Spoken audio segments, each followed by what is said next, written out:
ನೋಡಿ ಮಕ್ಕಳೇ, ನನ್ನ ಹೆಸರು ಲತೀಶಾ. ನಾನು 7ನೇ ತರಗತಿ ಓದುತ್ತಿದ್ದೀನಿ.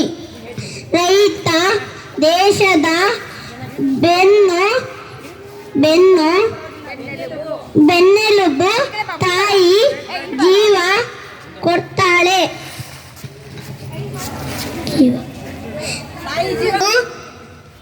ಸೈನಿಕರು ದೇಶ ಕಾಯ್ತಾರೆ.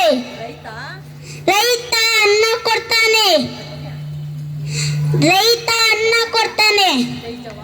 ಜೈ ಜವಾನ್ ಜೈ ಕಿಸಾನ್. ಧನ್ಯವಾದ.